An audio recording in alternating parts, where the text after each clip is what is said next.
Si no hace usted esto, va a pasarlo mal. Allá por 1898, en Rockland County, Nueva York, ocurrió un hecho trágico. Había muerto un niño, y ese día los vecinos se preparaban para ir a los funerales. Jim Farley fue al establo para enganchar su caballo en el coche. El suelo estaba cubierto de nieve. El aire era frío. No se ejercitaba al caballo desde hacía días, y cuando se lo llevaba al abrevadero, se encabritó juguetonamente. Tiró un par de coces al aire y mató a Jim Farley. La aldehuela de Stony Point tuvo, pues, aquella semana, 2 funerales en lugar de 1. Jim Farley dejó en el mundo a su viuda y 3 hijos, y unos centenares de dólares de seguro. Su hijo mayor, Jim, tenía entonces 10 años, y fue a trabajar en un horno de ladrillos, a acarrear arena y volcarla en los moldes, y dar vuelta a los ladrillos para secarlos al sol. Este niño Jim no tuvo jamás oportunidad de educarse, pero con su humor de irlandés poseía especial talante para gustar a la gente, de modo que entró en la política, y al pasar los años logró una pasmosa capacidad para recordar nombres ajenos. Jamás asistió a una escuela secundaria, pero antes de cumplir los 46 años de edad, 4 universidades le habían acordado grados honorarios. Había asumido la presidencia del Comité Nacional del Partido Demócrata, ante el cargo de director general de Correos de los Estados Unidos. Yo entrevisté una vez a Jim Farley y le pedí el secreto de sus triunfos. Trabajar mucho, me dijo, y le contesté, no haga bromas. Entonces me preguntó cuál era, a mi juicio, la razón de sus triunfos. Entiendo, respondí, que recuerda usted el nombre de pila de 10,000 personas. No, se equivoca usted, repuso Farley. Recuerdo el nombre de pila de 50,000 personas. Es preciso tener presente esto. Tal habilidad ayudó al señor Farley a llevar a Franklin D. Roosevelt a la Casa Blanca. Durante los años en que Jim Farley trabajaba como vendedor viajero y durante los años en que ocupó un cargo municipal en Stony Point, perfeccionó un sistema para recordar nombres. Al principio era muy sencillo. Cada vez que conocía a una persona averiguaba su nombre completo, su familia, sus ocupaciones y el matiz de sus opiniones políticas. Tenía todos estos hechos en la memoria, y cuando volvía a encontrarse con el mismo hombre, aunque fuera al cabo de un año, podía darle una palmada en la espalda, preguntarle por su esposa e hijos y por las plantas de su jardín. No extraña, pues, que consiguiera muchos partidarios. Durante varios meses, antes de empezar la campaña presidencial del señor Roosevelt, Jim Farley escribió centenares de cartas por día a personas residentes en toda la extensión de los estados del oeste y del noroeste. Luego, subió a un tren y durante 19 días recorrió 12,000 millas en 20 estados, viajando en tren, coche, automóvil y canoa. Solía llegar a una aldea, reunirse con un grupo de personas para el desayuno, el almuerzo, el té o la comida y conversar con ellas, francamente, llanamente. Luego emprendía otra etapa de su viaje. Tan pronto como estuvo de regreso en el este, escribió a un hombre de cada población que había visitado para pedirle una lista de todas las personas con quienes había hablado en cada ocasión. La lista final tenía miles y miles de nombres, y a cada persona de esta lista, Farley rindió el sutil agasajo de enviarle una carta personal del gran personaje, que la dirigía a «Querido Bill» o «Querida Jane», y firmaba simplemente «Jim». Jim Farley descubrió al principio de su vida que el común de los hombres se interesa más por su propio nombre que por todos los demás de la tierra. Si se recuerda ese nombre y se lo pronuncia con frecuencia, se ha rendido a su dueño un halago sutil y muy efectivo. Pero si se olvida o se escribe mal ese nombre, queda uno en gran desventaja.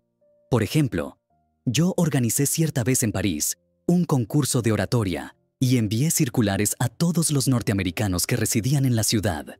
Las dactilógrafas francesas, con poco conocimiento de inglés, escribieron los nombres y, naturalmente, cometieron muchos errores.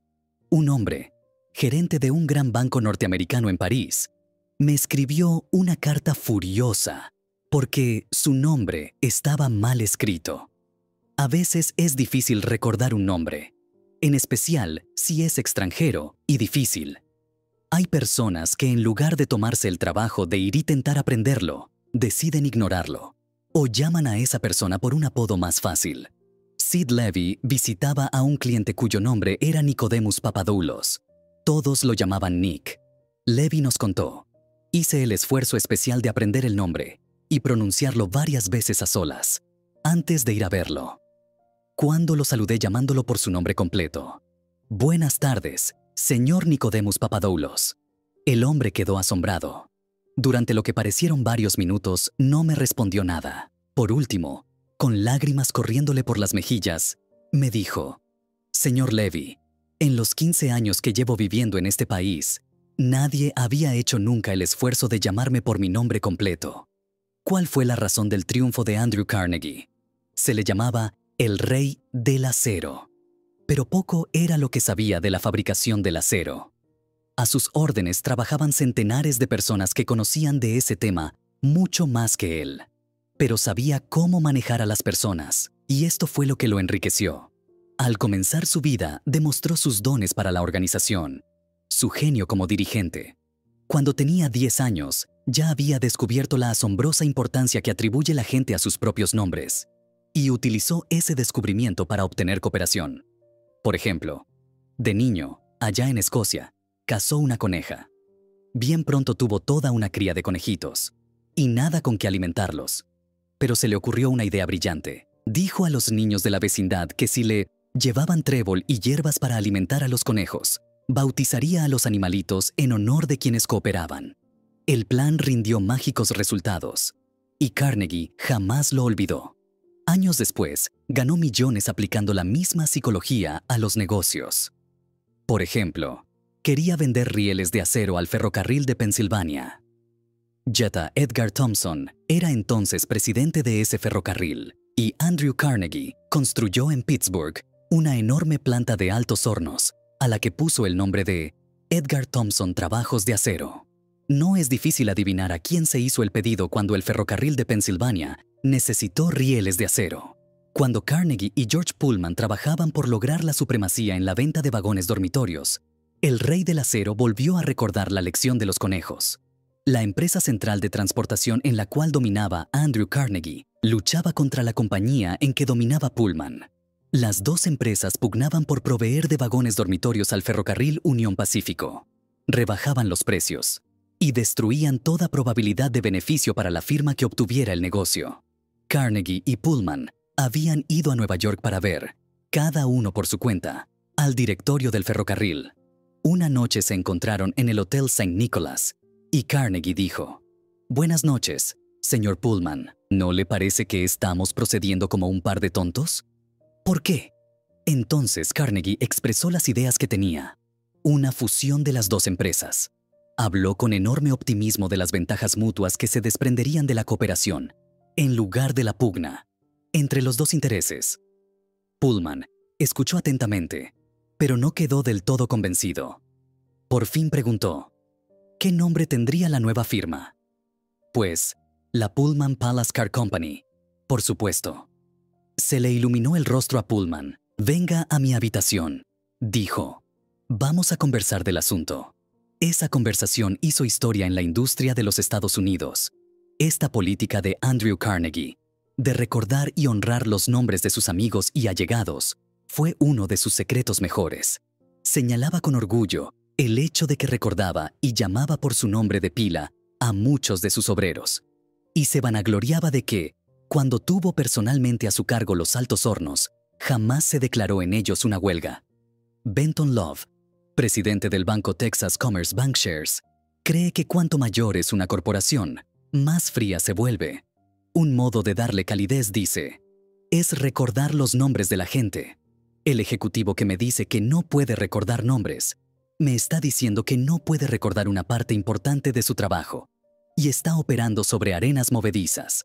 Karen Kirsch, de Ranchos Palos Verdes, California, asistente de vuelo de la TWA, se hizo la costumbre de aprender la mayor cantidad posible de nombres de los pasajeros a los que debía atender y usar esos nombres al servirles. Esto dio por resultado muchas felicitaciones a su servicio. tanto a ella como a su aerolínea. Un pasajero escribió: «Desde hace un tiempo no usaba la TWA para mis viajes, pero en adelante no pienso viajar por otra compañía. Me han hecho sentir que son una compañía muy personalizada, y eso es importante para mí. Las personas sienten tanto orgullo por sus apellidos, que tratan de perpetuarlos a cualquier costa. Hasta el viejo P.T. Barnum, tan mundano, tan rudo, decepcionado porque no tenía hijos que conservaran su apellido, ofreció a su nieto, C. H. Seeley, $25,000 si se agregaba el nombre de Barnum. Durante siglos, los nobles y magnates mantuvieron a artistas, músicos y escritores, con tal que estos les dedicaran sus creaciones. Bibliotecas y museos deben sus más ricas colecciones a personas que no pueden allanarse a pensar que sus nombres desaparezcan del recuerdo de la humanidad. La Biblioteca Pública de Nueva York tiene colecciones Astor y Lenox. El Museo Metropolitano perpetúa los nombres de Benjamin Allman y J.P. Morgan. Y casi todas las iglesias se ven embellecidas por ventanales que conmemoran los nombres de los donantes. Muchos de los edificios en la mayoría de las universidades llevan los nombres de quienes contribuyeron con donaciones para su construcción. La mayoría de la gente no recuerda nombres por la sencilla razón de que no dedican el tiempo y la energía necesarios para concentrar y repetir y fijar nombres indeleblemente en la memoria. Se disculpan diciendo que están demasiado ocupados, pero seguramente no lo están más que Franklin D. Roosevelt, quien dedicaba mucho tiempo a recordar hasta los nombres de los mecánicos con quienes entraba en contacto. Un ejemplo: la organización Chrysler construyó un automóvil especial para el señor Roosevelt, que no podía usar un auto corriente por tener paralizadas las piernas. F. Chamberlain y un mecánico lo entregaron en la Casa Blanca. Tengo a la vista una carta del señor Chamberlain que relata su experiencia. Enseñé al señor Roosevelt, dice la carta, cómo se maneja un automóvil, con muchos detalles inusitados. Pero él me enseñó mucho acerca del arte de tratar con la gente. Cuando lo visité en la Casa Blanca, el presidente se mostró muy simpático y animoso. Me llamó por mi nombre, me hizo sentir cómodo y me impresionó particularmente por el hecho de que estaba vitalmente interesado en las cosas que yo le mostraba y de las que le hablaba. El automóvil estaba construido de manera que se lo pudiera manejar exclusivamente con las manos. Una multitud se reunió para mirar el coche, y el presidente dijo: «Creo que es maravilloso. Todo lo que hay que hacer es tocar un botón y empieza a andar, y se lo puede dirigir sin esfuerzo. Es notable. No sé cómo lo han podido hacer. Me encantaría tener tiempo para desarmarlo y ver cómo funciona».